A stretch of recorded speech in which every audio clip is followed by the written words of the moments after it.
Ya, terima kasih pada kesempatan pagi hari ini, khusus di anak kelas 11 OTKP. Materi kita pada pagi hari ini adalah itu mengenai eh, ini ya di modul 2 yaitu pengelolaan ya dan penyusunan anggaran pendapatan dan belanja ya. Di sini ada beberapa hal yang bisa kamu pelajari ya nantinya. Nah, di situ ada pengelolaan kebijakan keuangan di situ yang pertama nantinya ya yang akan kita bahas pada pagi hari ini. Kita masuk ke materi kita ya. Yang pertama. Nah, ya. Ada kebijakan pengelolaan keuangan. Yang pertama itu apa sih itu kebijakan? Nah, artinya di sini dia mengambil garis besarnya. Kebijakan adalah suatu tindakan yang memiliki tujuan ya, tertentu diikuti dan dilaksanakan untuk memecahkan masalah tertentu. Nah, kemudian nanti sementara itu untuk pengelolaan keuangan itu merupakan salah satunya yaitu langkah terpenting dalam suatu perusahaan ya untuk memperkirakan berapa anggarannya, berapa yang dibutuhkan dan menghasilkan suatu yang diharapkan atau yang direncanakan bagi lembaga ataupun perusahaan tersebut ya. Untuk berikutnya ya beberapa kebijakan pengelolaan keuangan juga itu berpendapat bahwa kebijakan yang dilaksanakan oleh pelaku usaha atau kelompok bisnis ya melakukan pengelolaan sumber dana ya atau keuangan untuk menggunakan secara efektif ya. Kemudian agar menghasilkan keuntungan maka atau tujuannya maka perencanaan kebijakan pengelolaan keuangan ini harus dilaksanakan secara efektif agar tujuan perusahaan atau lembaga itu tercapai baik dia dari segi pendapatan maupun dari segi hal-hal yang lainnya yang sifatnya membangun perusahaan yang mendukung perusahaan juga ya. Berikutnya ya ada sumber-sumber keuangan di sini ya. Yang pertama itu ada sumber keuangan. Untuk mengelola keuangan yang perlu kita ketahui itu ada beberapa hal. Ini ada yang berpendapat bahwa Hadrinawi itu keuangan itu merupakan salah satunya di lingkungan organisasi. Maka diperoleh dari yang pertama itu pemerintah ya. Artinya di sini pemerintah ikut berperan penting dalam mengelola sumber keuangan baik dari yang bersifatnya organisasi maupun yang bersifatnya hubungan dengan pemerintah. Nah, berikutnya ada beberapa hal yang harus kamu ketahui juga, ya. Kalau di lingkungan pemerintah itu adalah aparatur pemerintahnya, ya, yang pada dasarnya itu merupakan organisasi dari yang tertinggi sampai yang terendah untuk membiayai seluruh kegiatannya, ya, dalam rangka melaksanakan tugas pokok, ya, yang sesuai jenjang masing-masing sumber dananya dari negara ataupun pemerintah. Berikutnya, ya, ada bantuan dalam organisasi kemasyarakatan, ya. Organisasi volunteer itu penggadaan dana atau menggadakan ya. Kemudian keuangan yang tergantung pada partisipasi anggotanya. Selain itu juga diperoleh dari dana bantuan masyarakat ya, bersimpati atau bantuan pihak pemerintah ataupun bantuan dari pihak luar negeri ya. Kemudian berikutnya ya, ada milik perorangan. Artinya di sini organisasi itu di bidang ekonomi itu sebagai badan usaha milik perorangan ya. Kemudian menghimpun dana untuk mewujudkan ya. Nah, kegiatan pokok ya dari para pemilik ataupun sekelompok kecil orang ya di sini. Nah, berikutnya ya. Nah, di sini Bapak nggak terlalu detail menjelaskan beberapa ini karena di sini ada beberapa perencanaan pengelolaan keuangan. Ini bisa kamu baca nantinya di LKS kamu ya. Jadi Bapak ambil garis besar aja di sini ya. Langkah-langkah perencanaan keuangan yang pertama di sini sebagai berikut ya. Nah, penetapan tujuan, kemudian perencanaan keuangan, kemudian mengevaluasi adanya pengumpulan dan penetapan strategi yang efektif atau efisien ya, baik dia jangka panjang maupun jangka pendek dan menengah nantinya. Ya, kemudian ada pengembangan sebuah perencanaan itu ya. Kemudian ada juga pemeriksaan kebenaran perencanaan itu apakah sudah dilaksanakan atau belum ya.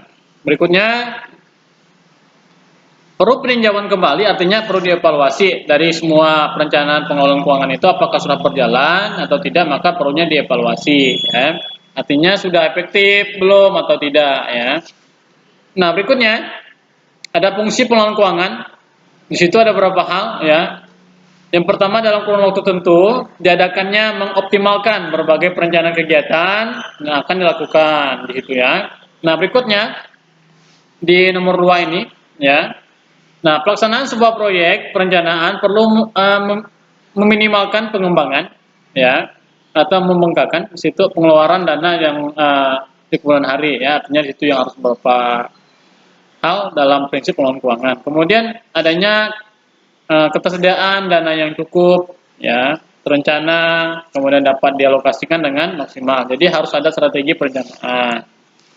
Nah, berikutnya sambungan yang tadi ya, adanya pemisahan setiap otoritas ya, kemudian adanya kegiatan, kemudian berikutnya menciptakan lingkungan kerja. Nah, ini ada beberapa hal ya.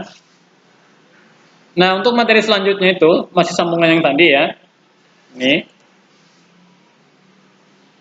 Nah, ada beberapa hal yang harus dievaluasi untuk analisa perencanaan keuangan. Yang pertama itu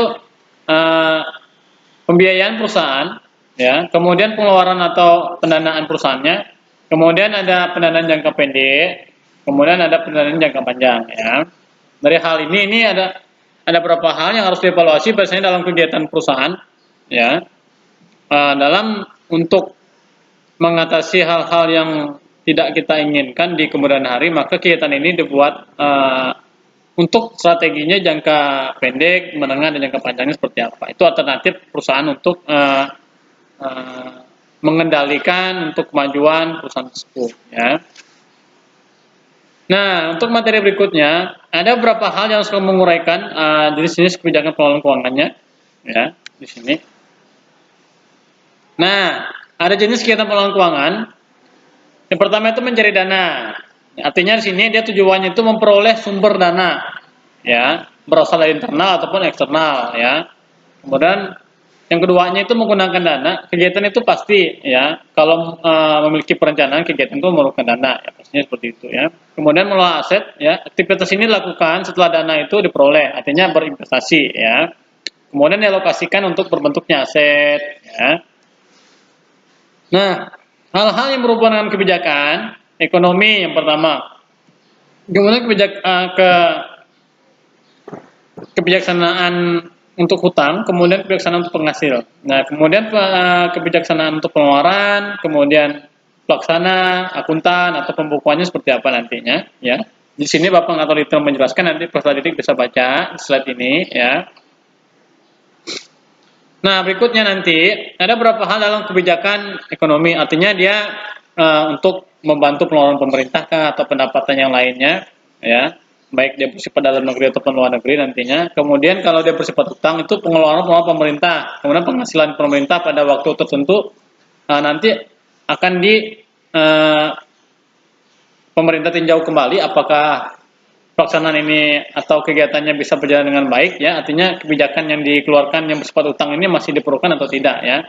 Kemudian berikutnya ada penghasilan di situ, ya. Alternatifnya di sini biasanya penghasilan itu bersalahan dengan pajak, ya. Di sini hal-hal yang berhubungan dengan pajak, baik kegiatan perekonomian yang lainnya. Nah, berikutnya ada pengeluaran. Di sini pengeluarannya itu baik dia rutin maupun yang tidak rutin. Artinya pengeluaran itu apakah dari segi pembangunan diperlukan secara efektif atau tidak juga, ya. Kemudian pelaksanaan, artinya kegiatan-kegiatan itu diperlukan pemerintah, ya, baik dia bersifat yang alokasi pemerintah ataupun yang lainnya demi mencapai tujuan yang diinginkan pemerintah ataupun dari suatu lembaga atau perusahaan. Berikutnya pembukuan, ya, artinya di situ kalau pembukuan yang tadi, ya, dia menjelaskan bagaimana cara membuat salah satunya model transaksinya, kegiatan pembukuannya, rutinitasnya seperti apa, ya. Kemudian nanti akan disampaikan ke beberapa pihak yang bersangkutan. Nah, kemudian kita akan menguraikan maksud dan tujuan kebijakan pengelolaan keuangan, masih berhubungan di atas tadi, ya. Pengelolaan keuangan diharapkan mampu membuat nilai positif, ya, bagi perusahaan, memaksimalkan laba atau meningkatkan kesejahteraan karyawan, ya. Kemudian kebijakan pengelolaan keuangan dilakukan melalui 3 tahap: perencanaan, pengorganisasian, ya. Kemudian ada untuk evaluasi seperti apa nantinya, ya.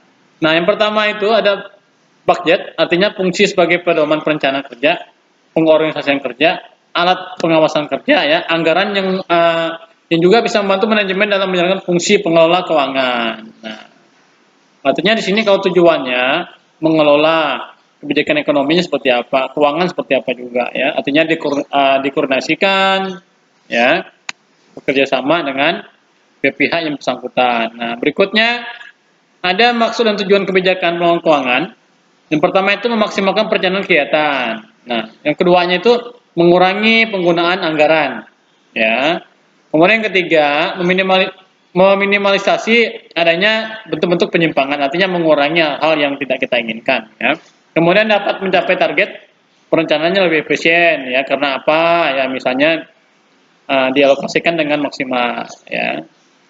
Kemudian membuat efektif segala bentuk kegiatan, ya, membuat lingkungan kerja yang sehat. Artinya di sini semua dari nomor 1 itu sampai nomor 5 dan 6 itu saling berhubungan, ya.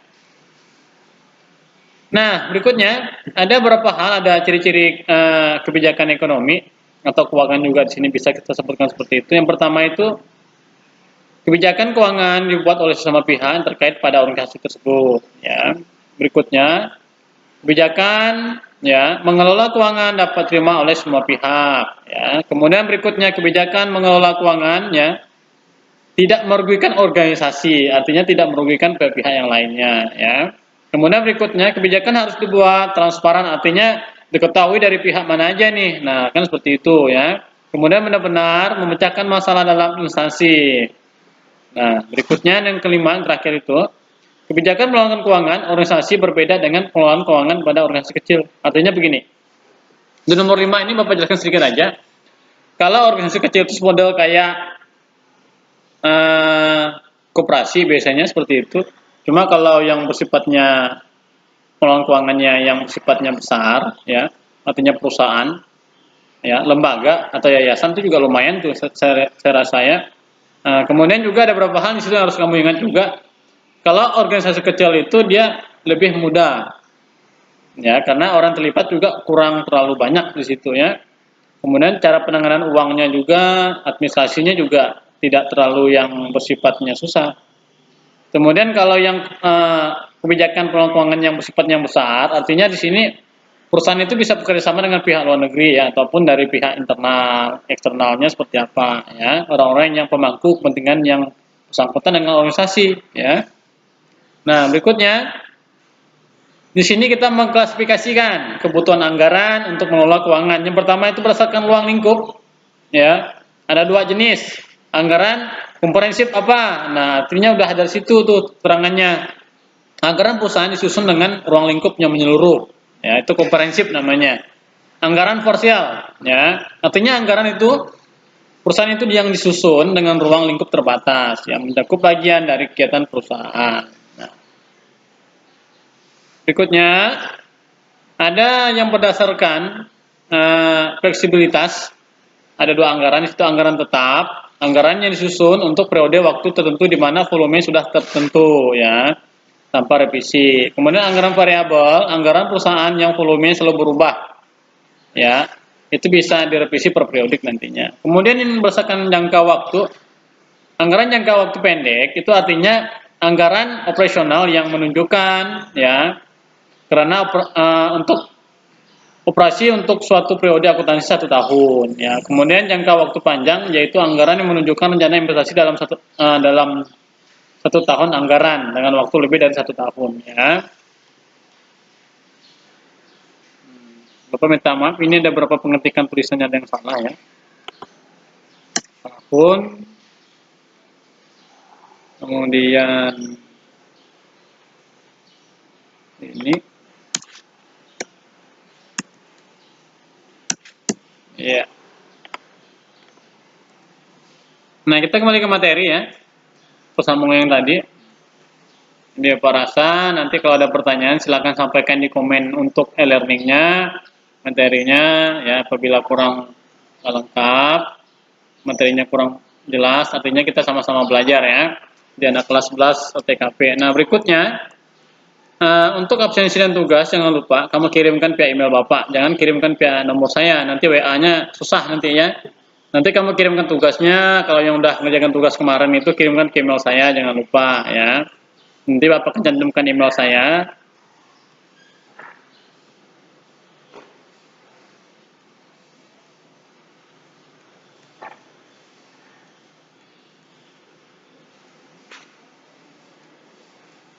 Nah, sini udah. Artinya kita sini lagi berdasarkan isi anggaran. Anggaran operasional yaitu anggaran yang menyusun, ya, anggaran laporan laba rugi terdiri dari anggaran penjualan, biaya pabrik, beban usaha, dan anggaran laba rugi. Artinya nanti kita belajar sama-sama di sini menggunakan Excel ya. Artinya peserta didik bisa menggunakan aplikasi yang saya sediakan nantinya. Kemudian ada beberapa anggaran keuangan yaitu anggaran yang menyusun ya, neraca terdiri dari kas, piutang, persediaan anggaran neraca lainnya. Ya. Nah berikutnya, adapun dana yang biasanya disusun harus memperhatikan hal berikut ini. Ya, yang pertama anggaran variabel, ya, kemudian anggaran pengeluaran modal, anggaran piutang, anggaran kasnya seperti apa. Ini udah tertera di sini. Artinya di sini dia membahas variabel itu apa? Sifatnya berubah tergantung pada tingkat produksi yang dihasilkan. Anggaran pengeluaran artinya pengelola modal atau investasi serta penyelenggara itu pengawasan keuangannya, ya. Artinya dia bagaimana mengelola pengeluarannya seperti apa, ya. Kemudian anggaran piutang, artinya di sini investasi berwujud dana kas dan dana perbankan atau bahan baku, barang setengah jadi dan barang yang lain-lainnya, ya. Kemudian anggaran kas itu artinya kas ini adalah alat yang diterima dari untuk pelunasan hutang, ya, dan dapat terima sebagai salah satu setoran ke bank dengan jumlah yang besar dan nominalnya juga disimpan dalam perbankan, ya, dan dapat kamu tempatkan atau akan kamu ambil sewaktu-waktu itu bisa, ya. Nah, ada beberapa hal yang saya harus sampaikan juga mengenai materi kita hari ini. Jadi Bapak harap kamu bisa pelajari modul 2 nanti buku LKS yang seperti ini di anak kelas 11 PDP ya. Bisa kamu pelajari LKS-nya itu di halaman 20-21 ya. Di situ bisa kamu pelajari nantinya 20-21, 25 ya.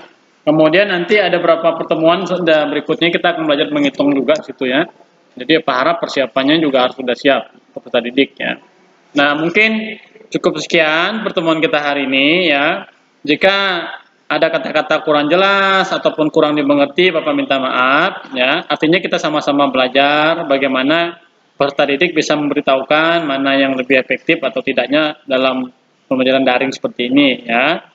Nah, mungkin cukup sekian pertemuan kita hari ini. Semoga Tuhan Yesus memberkati. Selamat pagi ya.